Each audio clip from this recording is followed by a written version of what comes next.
Assalomu alaykum hurmatli do'konlar. Bugungi shu aşamada standart bilan tanishtirib bunda quyidagi kreditlarimiz bor. Birinchi kreditimiz benzga birinchi qadamda aytiladi. Bu kreditimiz maksimal summasi 5 million so'mcha, 1 yil muddatga beriladi, imtiyozlari yo'q. Bu ayol kishilarga 23%, o'g'il bolalarga 25%dan beriladi. Buna talab qilingan hujjatda shaxsiy pasport yoki ID karta, o'zingizdan to'g'risida ma'lumotnoma va hokimiyat tomonidan tavsiya olinadi.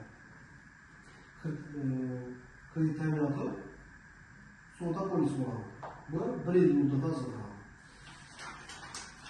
Keyin ikkinchi kreditimiz bor. Bu kreditimiz benzga ko'makka aytiladi. Bu kreditimiz maksimal berilgan summasi 17 million so'm. Bu 48 oy beriladi. Yani şu 48 aydan 6 ay devir, imtiyaz devri var. 6 ay var şu ev kızları 23%'dan, oğul balaları 25%dan satıldı.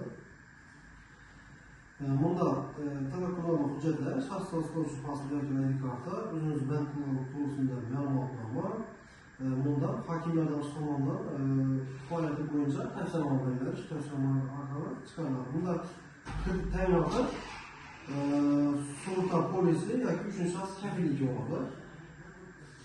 Keyingi kreditimiz bilan tanishtirib o'tsam, keyingi kreditimiz mahalla loyihasida olinadi. Bu kreditimiz maksimal summasi 50 million so'mga beriladi. Bu 60 oy beriladi, ya'ni 5 yil. Bunda imtiyozlari 2 yil bo'ladi, ya'ni 24 oy.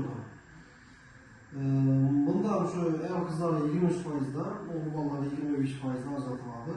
Buraya gerek olan hüccetler, şahs transportçu pasport, yani yoki ID karta, özünüz bank doğrusunda ma'lumotnoma. Bunda mahalla hokim yordamchisidan emas, mahalla bankiri va mahalla agent tomonidan tavsiyalar beriladi.